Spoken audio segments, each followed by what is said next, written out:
విశాఖలో నవవధువు అనుమానాస్పద మృతిపై అనుమానాలు వ్యక్తమవుతున్నాయి. పెళ్లైన 2 నెలలకే మృతి చెందింది తేజశ్రీ అనే నవవధువు. ఈ నెల 7న ఇంట్లో అనుమానాస్పదంగా మృతి చెందింది.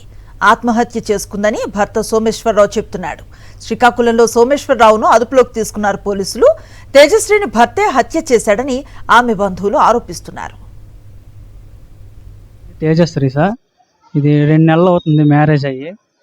నెక్స్ట్ ఇది రోజు ఫోన్లో మాట్లాడుతుంటాం, మార్నింగ్ కూడా మాట్లాడుతుంటాం, నైట్ కూడా మాట్లాడుతుంటాం.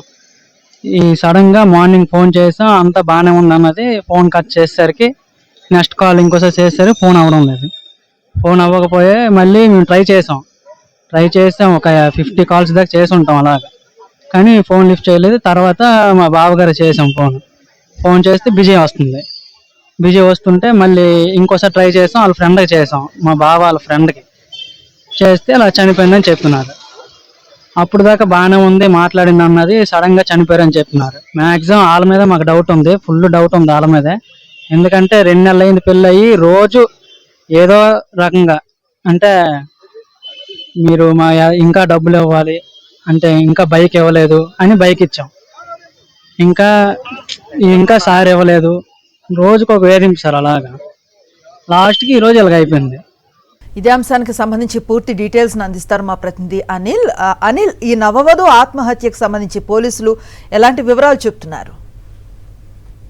నవవధు అనుమానాస్పద మృతికి సంబంధించి అనేక అనుమానాలు వ్యక్తమవుతున్నాయి. కుటుంబ సభ్యులైతే మాత్రం అదనపు కట్నం కోసం వేధించి చంపేశారనే ఆరోపణలు చేస్తున్నారు. మరోవైపు పోలీసుల దర్యాప్తు కూడా వేగంగా కొనసాగుతుంది. ఇప్పటికే భర్త సోమేశ్వరరావుని పోలీసులు అదుపులోకి తీసుకున్నారు, రిమాండ్ కి పంపించారు. విచారణలో అనేక అంశాలు రాబట్టేటువంటి ప్రయత్నం చేశారు. ఎవరైతే ఆ తేజశ్రీ భర్త సోమేశ్వరరావు ఉన్నారో, ఇక్కడ రామాటాక్స్ లో ఉన్నటువంటి ఒక హాస్టల్ ని మెయింటైన్ చేస్తున్నారు. ఆ హాస్టల్లో ఉన్నటువంటి కొంతమంది మహిళలతో ఆయనకు సంబంధాలు ఉన్నాయనే ఆరోపణలు కూడా కుటుంబ సభ్యులు చేస్తున్నారు. అలాగే ఆ తేజశ్రీకి అలాగే భర్త సోమేశ్వరరావుకి గత కొద్ది రోజులుగా గొడవలు జరుగుతున్నట్టుగా కూడా పోలీసుల ప్రాథమిక విచారణలో తేలింది. అసలు ఏ అంశంలో ఇద్దరికి గొడవలు జరిగాయి, ఎందుకు ఆ గొడవ పడ్డారనే కోణంలో కూడా స్థానికుల నుంచి వివరాలు సేకరించారు. కుటుంబ సభ్యులైతే మాత్రం గత కొంతకాలంగా అదనపు డబ్బుల కోసం అలాగే ఇవ్వాల్సినటువంటి బాకీల కోసం వేధిస్తా ఉన్నాడు, అందుకే చనిపోయి ఉంటుందనే ఆరోపణలు చేస్తున్నటువంటి పరిస్థితి కనిపిస్తుంది. మరోవైపు ఆయన హత్య చేసి ఉంటాడనే ఒక అనుమానాన్ని కూడా ఆ కుటుంబ సభ్యులు రైజ్ చేస్తున్నారు. ఆ దిశగా పోలీసుల దర్యాప్తు కూడా కొనసాగిస్తున్నారు. ఏదేమైనప్పటికీ పెళ్లైన 2 నెలలకి ఈ విధంగా మృత్యువాత పడడం కుటుంబ సభ్యులను తీవ్రంగా కలిచివేసింది.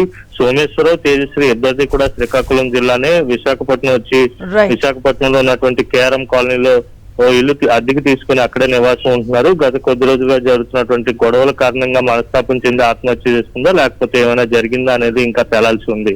Right, thank you Anil.